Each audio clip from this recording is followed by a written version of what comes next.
আবুল কালাম বয়ানে হুজুর হলো শেরে চাটগাইয়া। আমি বললাম কিসের শেরে চাটগাইয়া? উনি শেরে বাংলা। এই জমানায় সুন্নিয়তের শের। আকীদার ব্যাপারে কাউকে ছাড় দেওয়া যায় না। এই একটা লোক মনে প্রাণে আমি মন থেকে শ্রদ্ধা করি। আকীদার ব্যাপারে যাই হোক যেই হোক কাউকে ছাড় দেয় এরকম লোকের কদমে আমার হাজার সালাম। এই ধরনের মানুষের পদধূলি আমি মাথায় নিতে রাজি। আজকে বয়ান সাহেবের আলোচনা শুনবেন, গরম গরম আলোচনা শুনেন। পুরাণ চাইলে ভাতে বাড়ে বেশি, পুরাণ চাইলে ভাতে বাড়ে বেশি। ওনার আলোচনা আবার চট্টগ্রামের বাইরে কেউ বুঝে না, এটা আবার বাংলা তর্জমা করে দেওয়া লাগে। আমি তো বুঝি না অনেক শব্দ, আর অন্য মানুষ বুঝবে কি? কিন্তু উনি চট্টগ্রামের ভাষায় ওয়াজ করলেও চট্টগ্রামের মানুষ আবার এটা ভালো বোঝে। কি কথা কন নাকি? ঠিক বুঝেন না আপনারা? এই আলোচনাটা এত সুন্দর হয়, আকীদার ব্যাপারে খুব চমৎকার কথা উনি বলে। যে যাই বলো, কিছু শব্দ আছে যে শব্দগুলি আমরা না বুঝলে আপনারা বুঝেন। মনে করেন আমাদের জালালি সাহেব আছে কুমিল্লা, আমিরুল ইসলাম জালালি, ওয়াজ করতে করতে করতে করতে এমন এক হাল আইতো, ওয়াজের হালের ঠেলাই ফইন্নির ভূতেরা কইতো, বুঝছে? ওই সময় মানুষ এটা দুষ মনে করতো না, এমন জজবার সময় কথাটা কইতো ফইন্নির ভূতাই, তখন মানুষ মনে করতো এটা ঠিক কইছে। কথা বুঝছেন? কিন্তু অরিজিনালি এটা কিন্তু একটা গালি। কিন্তু ওয়াজের সময় জজবার সময় যখন লাইনে পড়ে খাপে খাপ মিলে, তখন আবার এটা মানুষ গালি মনে করে না, মানুষ মনে করে এটাই কোয়া উচিত। বয়ান হিসাবের বিষয়টাও অনেক সময় এমন খাপে খাপে মিলে। কথা ঠিক আছে না ভাই? তবে আমার মনে হয় বয়ানি সাহেব আর একটু দায়িত্বশীল হয়ে যুবকদের জন্য কিছু মেসেজ দেওয়া দরকার। ওনারা যদি যুবকদেরকে একটু আলাদাভাবে মেসেজ দেন, আগামী প্রজন্মটা আমাদের কন্ট্রোলে থাকবে। মুরব্বীদের কাল তো এক ধরনের পার হয়ে গেছে, পরবর্তী জেনারেশন যেটা আসতেছে মানে ডেঞ্জার, এত ভয়ঙ্কর প্রজন্ম। ভাই তোমরা রাগ করো না, তোমরা আবার কবে যে হুজুরের ওয়াজে আসলাম, হুজুরে আমরা কই খারাপ। তোমরা না তোমরার মাঝেই আছে এমন কিছু একটা প্রজন্ম আমাদের সামনে আসতেছে যাদের মধ্যে ধর্মের যে একটা প্রভাব এটা খুব কম, একেবারেই কম। আকাবিরদেরকে ওইভাবে সম্মান করতে চায় না, তাজিম তাকরিম এটা কমে গেছে। আমরা দোয়া করি আল্লাহ যেন এই পরবর্তী প্রজন্মকেও আহলুস সুন্নাহ ওয়াল জামাতের পথে কবুল করেন, আমিন বলেন। আবুল কালাম বয়ানে হুজুর হলো শেরে চাটগাইয়া। আমি বললাম কিসের শেরে চাটগাইয়া? উনি শেরে বাংলা। এই জমানায় সুন্নিয়তের শের। আকীদার ব্যাপারে কাউকে ছাড় দেওয়া যায় না।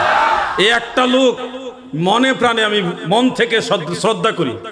আকীদার ব্যাপারে যাই হোক যেই হোক কাউকে ছাড় দেয় এরকম লোকের কদমে আমার হাজার সালাম। এই ধরনের মানুষের পদধূলি আমি মাথায় নিতে রাজি। মদিনাওয়ালার গোলামি করার জন্য কাউকে চিনে না, এর বিপরীতে কাউকে চিনে না। আমিও এই আকীদার জন্য দীর্ঘদিন চেষ্টা করেছি।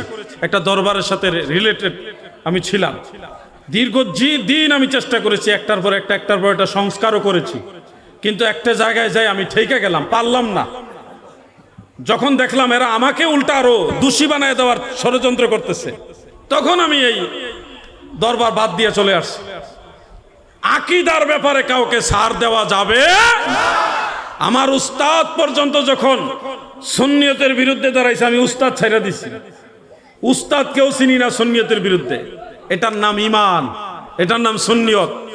যে উস্তাদের কদম বসি করেছি সেই উস্তাদকে বাদ দিয়েছি নবীর শানের বিরুদ্ধে দাঁড়াইবার কারণে। উনি বলছিল বাহাস করবে, আমি ছাত্র, উনি উস্তাদ, উনি আমার সাথে বাহাস করবে। এরপরে আমি যখন বললাম ঠিক আছে উস্তাদ, আপনি বাহাস কোথায় করবেন? আমি আপনার বাড়িতে যাব, আপনি বলেন কবে বাড়িতে থাকবেন।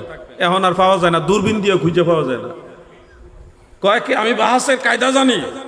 আমি কিন্তু বাহাসের কায়দা জানি। আসল বিষয়টা হলো যারা বাহাসের কায়দা জানে, অরিজিনালি মুবাহিস, এরা কিন্তু এরকম হুঙ্কার টুঙ্কার দেয় না। আমি আপনাদেরকে বলবো আল্লামা আবুল কালাম বয়ানী সাহেবের আলোচনাগুলি মনোযোগ দিয়ে শুনবেন। আকীদার ব্যাপারে আপোষহীন একজন ব্যক্তি। এই ধরনের ব্যক্তিকে মূল্যায়ন করেন, আরো বয়ানী হুজুর তৈরি করেন, নাইলে সামনের সুন্নিয়তের জন্য বিপদ আছে। সামনের দিনের সুন্নিয়তের জন্য বিপদ আছে। এরকম আরো অনেক বয়ানী হুজুর লাগবে। আমি আলাউদ্দিন জিহাদি বহু মানুষের শত্রু হয়ে গেছি হক কথা বলার কারণে। বহু মানুষ সুন্নিদের মধ্যেও আমাকে পছন্দ করে না, কারণ হক কথা বলি, কাউকে ছাড় দেই না, সত্য কথাটা বলতে হবে, কাউকে না কাউকে বলতে হবে। আপনি আমাকে পছন্দ না করেন অসুবিধা নাই, আমার দয়াল নবীজি গোলাম হিসেবে পছন্দ করলেই হবে, আমার আখেরাত নিয়ে চিন্তা। একটা বই লিখেছি হুজুর, এই বইটা নাম হলো হযরত ইব্রাহিম খলিলুল্লাহ আলাইহিস সালাম এবং প্রিয় নবীজি সাল্লাল্লাহু আলাইহি ওয়াসাল্লামের পিতা মাতা জান্নাতি। এই বিষয়ে বাংলাদেশে অন্য কারো বই আছে বলে আমার জানা নাই। এই বইটা আমি অনেক পরিশ্রম করে লিখেছি। দয়াল নবীজির মা বাবা জান্নাতি, এই ব্যাপারে যত দলিল দরকার, এবং যারা নবীজির মা বাবাকে জাহান্নামী বানাইতে চায় ফতোয়া দিয়ে, তাদের দাবিগুলো আমি এনেছি এবং এমনভাবে খণ্ডন করেছি এদের 14 গোষ্ঠী এসেও এগুলি রদ করতে পারবে না ইনশাল্লাহ। এই বইটা নতুন এসেছে, প্রথম আমি হুজুরকে বইটা হাদিয়ে দিলাম। আপনারা এই বইটা পড়বেন, সন্তানদের হাতে দেন, ছেলে মেয়েদের হাতে বইগুলো তুলে দেন, একটু স্টাডি করেন। যুবকরা তোমরা পড়ো ভাই, তোমরা দায়িত্ব নেও। আমরা কত ওয়াজ করবো, এই 1-1.5 ঘন্টা ওয়াজ আর কয়টা করা যায়, কয়টায় বিষয়ে বলা যায়? তারপরে তো আমি কিছু আমলের বিষয়, আকীদার বিষয় ব্যালেন্স করে কিছু কথা আমি বলছি।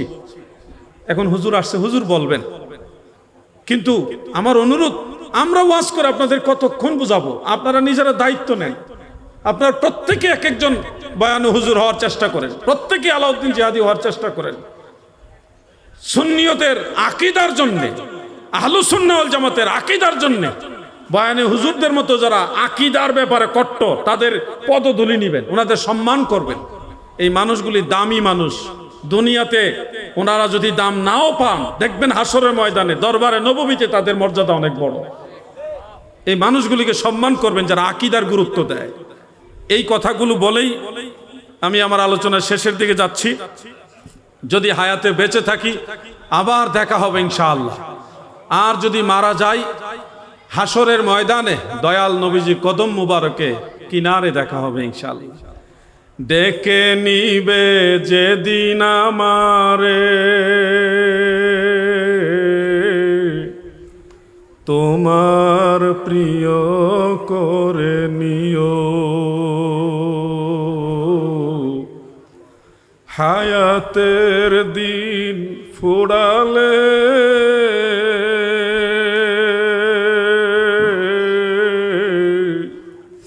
খাতেমা ঈমান মোরে দিও,